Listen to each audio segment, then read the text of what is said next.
kala mo yiwɗon fi mo waɗi ɗo université o waɗi université buyɗo si wowli tum porte françire ne ngara nantodirtake tippata hay ka hoore leydi hay fuu so andale e Qur'an sa andi e Qur'an a taway ha joni ko ɓe nayi ka Allah winoɓe ɗon hiɓe ɗon on faami ko an woni goɗɗum an jogiiɗo Qur'an an wonɗo julɗo on ko an woni goɗɗo wona ɓemɓe yimɓe woni fubboyade warto fi o hewto e kamum woni goɗɗum ko haray musidɓe julɓe tedduɓe neniraɓe an babiraɓe an karmakoɓe an kohoɓe tedduɓe yetti Allahu lanɗon subhanahu wa ta'ala tawnuɗo en ndeɗo jonde mawde jonde teddude ɗulle ko jonde alqur'anul karim e lewru muɗum kadi ceernoɓe ɓen ɓe additike lan no woodi yoga e ceernoɓe so ɓe additike ma e micro haray lutta ko wolande kadi fuɗɗori ceernoɓe ɓe mi tawi ɓen ino jogii micro on laamiɓe rabita on fe on ɗo rabita men fi alqur'anul karim on ɗo e cheikhuɓe ɓe anndanɗon hoore mum ɓe jama on fof moɓodiri ɗo sabu mum ɓen ƴetti alluwal e junngo maɓɓe ɗum ko ceerno men on ɗo e cheikhuɓe luttuɓe kadi ala kulli hal min komi wawi yewtude en ɗo ko yowiti e tetelema sengo alqur'anul karim on wawatake sifede yewte ko ha honto fi mayre mawni ko ha honto fi mayre teddi ko waɗi noon kala ko marsi kon fuu ko moƴƴi kon fuu e o adna mo wonɗen e mum ɗo e o zaman mo wonɗen e mum ɗo ko tawata kon fuu tagaɗo yettiray Allah subhanahu wa ta'ala sabu woodede ɗum on tigi wiyay batti ɗum arno ko woni wonon ko woni otowal woni avion wal woni vaccin woni lekki woni suudu woni pottal woni juɓɓudi no wuurirte kala ko tawata kon fof yimɓe ɓe yettiri Allah e o zamanu mo wonɗen ɗo adna mo wonɗen ɗo e muɗum ko ndeɗo alqur'anare si a doginiɗo otowal ko nde alqur'anare sa yeyi ɗo labtane ko nde alqur'anare si a woni ɗo goɗɗo soppalima a piiridali e goɗɗo yennalima goɗɗo wippakima goɗɗo tufalima goɗɗo aranalima jemma ɗeñƴimma ko nde qur'ana ko nde ɗo ko fi honɗum musidɓe julɓe tedduɓe wata haqqille men ɗen ara e telema sengo qur'ana yondinoren tun harfere wotere baraji 10 wata e yondinor alqur'ana tun wondema sa jangguinde a heɓa baraji maɗum sa jangguinde a heɓa e martaba ñande dargal naata aljanna ɓurɗi towuti ɗi hinde adori taw ko adorte kon taw si ɗum heɓo haala aljanna wolama wo tuma tabituɗa taw ñiiɓuɗa wonuɗa taw siwe alqur'ana siwe baraji taw adiɓe occupade leydi ndin ɗo Allah ƴettanɓe disposition taw no ɓe wonira ɗo so holli ɓe no yoɓe rew Allah ko adi wiide walakum fil ardi mustaqarrun wa mata'un ila hin ko ɓawti ɗon noon fa imma yatiyannakum minni hudan ko ɓattuma wona taw ñiiɓa si haale taw fi hudan ɓeya ko Allah winoɓe alladina in makkannahum fil ard on say noon aqamu salata wa atu zakata wa amaru bil ma'ruf wa nahaw anil munkar c'est-à-dire yi ende ɗon taw eɗon andi ɓay kaɗo dina Allah farlika e rasul sallallahu alaihi wasallam ɓe wonno nokkeli ɗiɗi ɓe wonno Makka ɓe woni Madina Allah haali mo ɓe wonno e mum Makka on ɓay hari woni nanaki ɓe ñiiɓi nanaki ɓe deƴere ala hoɗo ala ɓuttu ɓernde ala e hino kulol e hino ande e hino maapa e hino piyede e hino farfartinede e hino angal ko ñaame e hino heege e hino ɓittede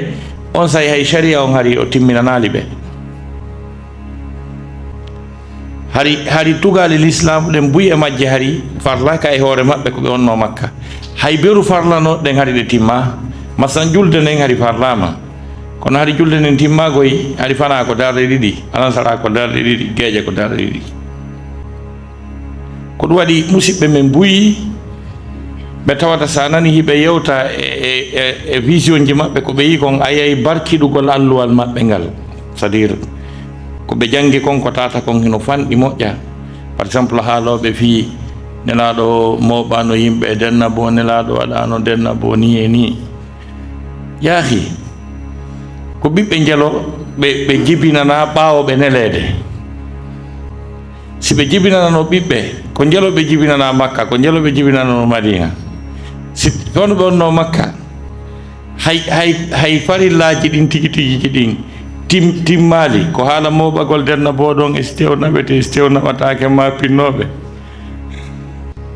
no wayi wasa haari a tawi goɗɗo no didi suudu ha gasi mo jasude gayɗe ɗen fi pilieje ɗen étage sonkon ɗon fi pode fleur joɗɗinte ɗon ka salon fi ko noon ɗum wayitata kono muskila ɓurɗo mawde mo alamul islami heeɓi on koko yimɓe ɓen raɓɓindinni e janngugol kon raɓɓindinni e yurnagol defte ɗen e ɓattagol jannguɓe ɓen jannga si mustawa o ngala ko tana ko albalaw ɗum wiyete albalaw wiyete jon noon ko ɓaynon argol maɓɓe madina ha gasi tawi joni doole heɓike ha gasi allah tigi engagé ke wallugol ɓe fino ɓe wonira taw usina lilladina yuqataluna bi annahum zulimu wa inna allaha ala nasrihim la qadir hande kadi ɓay noon ɓe ñiiɓi programme ji ɗi ñiiɓi woni ha gasi ko ñaami heɓike goto hula hay fus hande kadi allahu lanɗon noon yamiri ɓe noon dewal ngal kadi o addiranigal ka so daari bi mana ayeje qur'ana kalimaji qur'ana arɗi e aya on no yamiroje ɗen ardino yiwgol cohésion qur'ana c'est à dire ko qur'ana o woni gonga kon ko qur'ana c'est à dire nde hecci kala ko wiya philosophie ji e jomiraɓe gande livre ji windaɗi par ce que ɗum ɗon fof kadi a wawi andude dimension mawnugol qur'ana o sa jangi accanaɓe ko wiyete lannu gandal ko adna ɗo ko ɓe windi kon e hakka ɓe eti ɗon yiltitoɗa nde wotere qur'an tawa yiyandema nde wotere qur'ana no mufti kala ko wiyete philosophe ɓe jannguɓe nder adnal lan fof waɗiɗa nde wotere ko nde wotere peti yiƴitita qur'an har hay a natale nder mayre nder to ko ɗo yiyata ko ne mawni kon ko fi mayre hawni ko teddi kon ndaare o yiyay ayeje qur'ana de si yamirore adi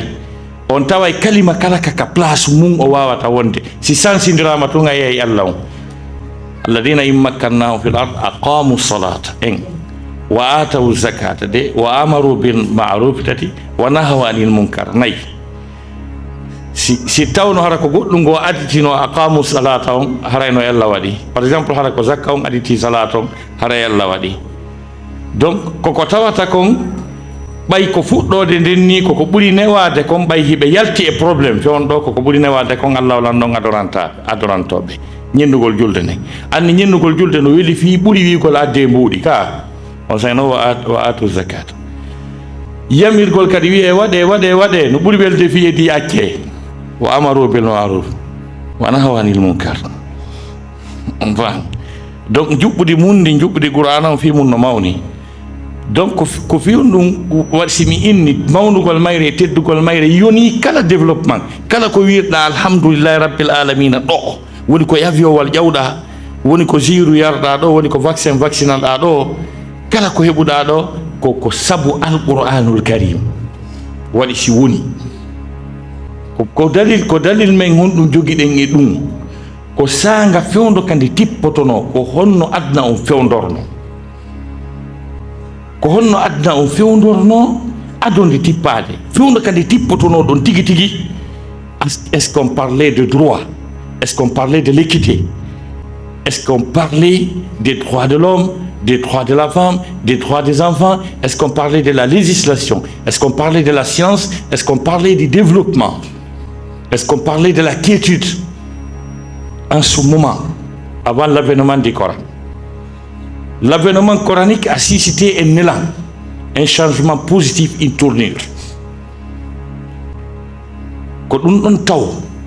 sanga sattede wuudunode nden fewndo on sayi ko ɗum wasi Allah subhanahu wa ta'ala tigi o waɗi description tan on fewndo kande ari ɗon ko honno fewdoranno adna on laqad manna Allahu ala almu'minina id ba'atha fihim rasulan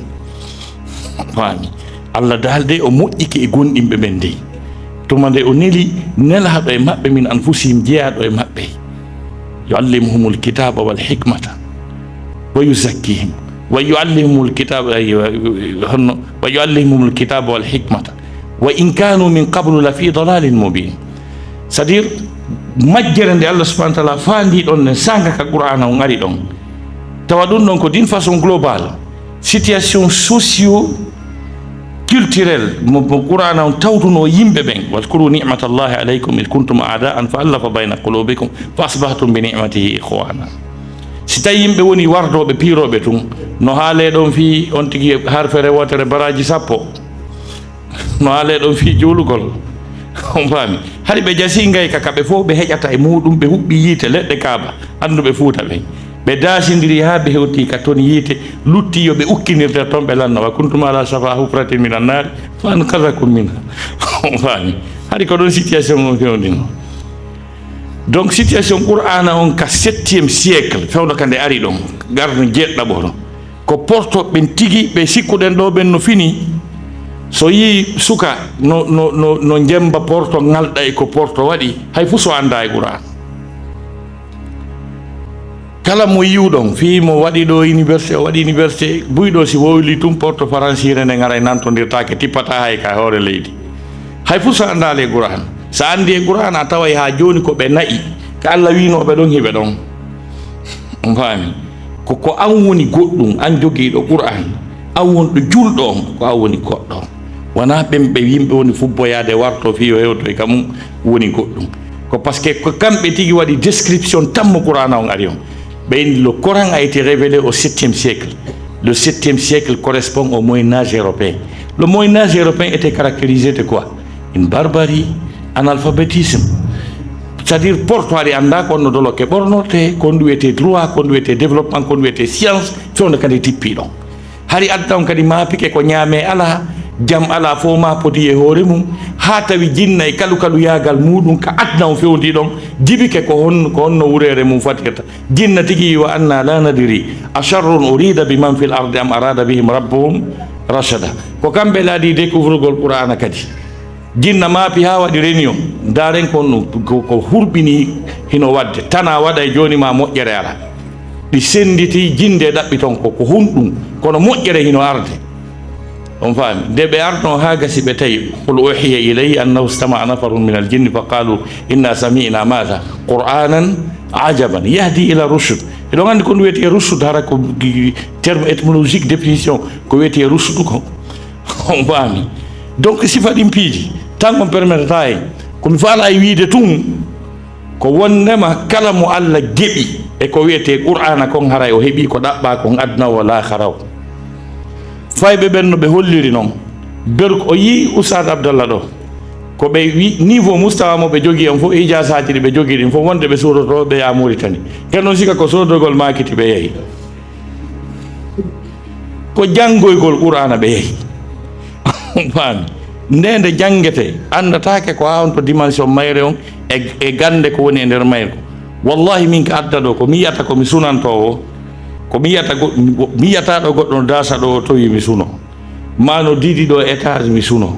ko si goɗɗo no jooɗi e plateau TV5 ma France 24 no fusude alluje wongal wo ko fi kam wuli ko fi technologie ma ɗuma ko ɗum ɗon mi yiyata mi suno komi sunoto e gandal kon fof kadi ko gandal arngugal ka diina karmo ko jeeyi diina sono wadde démonstration alluwal muɗum miɗo suno ɗum ɗon kadi ɓuuri gande aduna ɗen e nder gande diina kam fof kadi ko mi yiyata mi suno ko mono wowla fi qur'ana ko ɗum ɗon sunintanmi e gande diina ɗen fof contrairement e talibajo men go docteur Mamadou Chita o wi o perdita makko ko yeey kon o jangi alluje ko yowite qira'at e sifa ɗin piiji peut être hadis o wi jaka o janggayno sharia ko vision makko min vision an on komi sunoto ko simi nani sifa o ceerno ɗo no wiya are rimani on faami sifa ɗin piiji ko ɗum ɗon mi sunoto on faami donc kañum andugol maana mayre tafsir mayre ko de wi kon ko ɗum ɗon sunin tammi donc raɓɓindingol ɓay nayi ƴettuta yimɓe ɓen fof haray ko yon hamdino yetton Allah subhanahu wa ta'ala